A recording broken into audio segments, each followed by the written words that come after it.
ত্বকী হত্যাকারীদের গ্রেপ্তার এবং বিচারের দাবিতে যখন আন্দোলন চলছিল, সরকারের পক্ষ থেকে, আইন শৃঙ্খলা রক্ষাকারী বাহিনীর পক্ষ থেকে র্যাবের উপর দায়িত্ব অর্পণ করা হয়।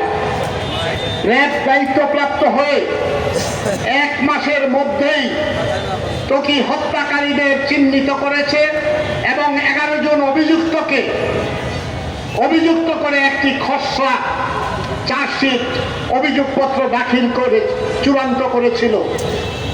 তখন ওই 11 জনের মধ্যে তৎকালীন সংসদ সদস্য শামীম ওসমান এবং তার পুত্র অয়ন ওসমানের নাম ছিল না, নিজামের নাম ছিল না, কারণ তারা তখন সরকার দলীয় এমপি এবং তাদের নাম যদি থাকে ওই চার্জশিট হয়তো গ্রহণ হবে না, দাখিল হবে না। এই সাবধানতা অবলম্বন করে একটি অভিযোগপত্র তৈরি করেছিল। তখনকার মাননীয় প্রধানমন্ত্রী, যিনি গত 5 তারিখে দিনের আলোতে পালিয়েছেন, তিনি সংসদে দাঁড়িয়ে বলেছিলেন এই ওসমান পরিবারকে দেখার দায়িত্ব ওনার। ওসমান পরিবার যদি নারায়ণগঞ্জে 100টি খুন করে, ওসমান পরিবার যদি সারা নারায়ণগঞ্জ লুট করে, তারপরেও তিনি তাদের পক্ষে থাকবেন। অত্যন্ত দুঃখের বিষয়, আনন্দের বিষয়, ওনার দেখা তো দূরের কথা, আগের বার যখন শামীম ওসমান পালিয়েছিলেন আমরা শুনেছি বোরকা পরে পালিয়েছিলেন। এইবার কিন্তু তিনি বোরকা খোঁজার সময় পায় নাই, বোরকা খোঁজার সময় পায় নাই। সরকারের কিছু লোক, আইন শৃঙ্খলা রক্ষাকারী বাহিনীর কিছু লোক তাদেরকে পালানোর সুযোগ করে দিয়েছে।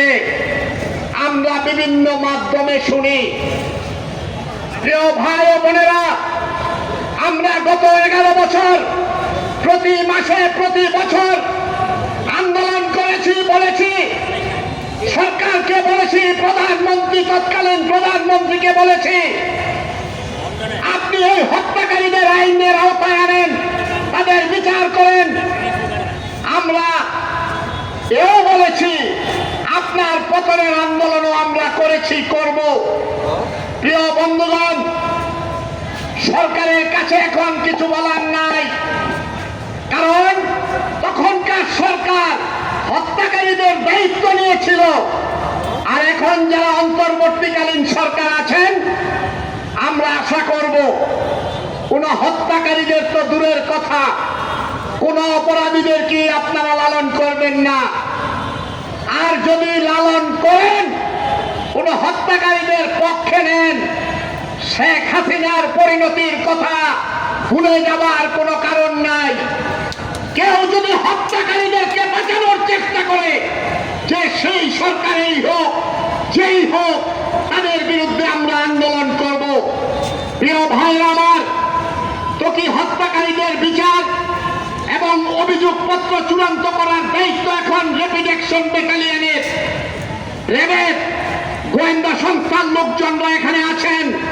আপনাদের মাধ্যমে বলতে চাই, 1 মাসের মধ্যে যদি তখন অভিযোগপত্র চূড়ান্ত করা সম্ভব হয়ে থাকে, এখনো অতি দ্রুত যারা যারা অভিযুক্ত আছে, ত্বকী হত্যার সাথে যুক্ত আছে, তাদেরকে যুক্ত করে অবিলম্বে চার্জশিট দাখিল করতে হবে।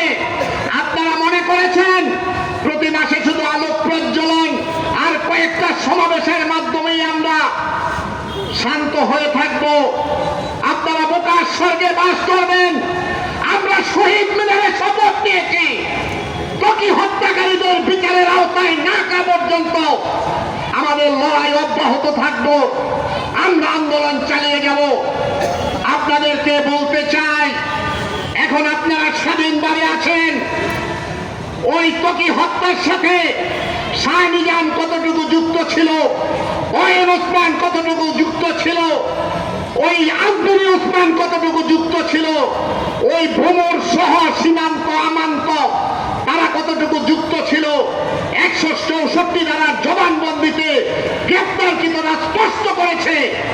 কি স্পষ্ট হতে চান?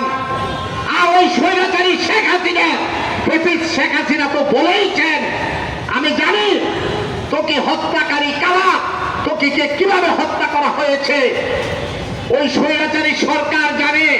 দরকার হলে স্বৈরাচারী সরকারের সাথেও যোগাযোগ করেন। আমরা শুনেছি এই হত্যাকারীদের অনেকেই এখনো দেশে আছে।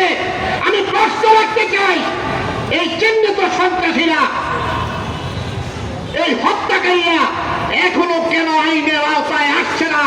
এখনো কেন গ্রেফতার হচ্ছে না? আমাদের নারায়ণগঞ্জের মাননীয় পুলিশ সুপার, আপনি নতুন এসেছেন, আপনি ফাইল টেল ভালো করে দেখেন, অবিলম্বে এই হত্যাকারীদেরকে গ্রেফতার করেন, অন্যথায় আপনার বিরুদ্ধেও আমরা আন্দোলন করব। ওই হত্যাকারীদেরকে আইনের আওতায় আনতে বাধ্য করব। আমরা শপথ নিয়েছি, আমরা শপথে এখনো অবিচল থাকব যতক্ষণ পর্যন্ত ত্বকী হত্যাকারীরা আইনের আওতায় না আসবে, ফাঁসিতে না ঝুলবে, ততক্ষণ পর্যন্ত আমাদের আন্দোলন অব্যাহত থাকবে। আপনাদের সবাইকে বাংলাদেশের কমিউনিস্ট পার্টির পক্ষ থেকে সংগ্রামী শুভেচ্ছা জানিয়ে আমি আমার বক্তব্য শেষ করছি।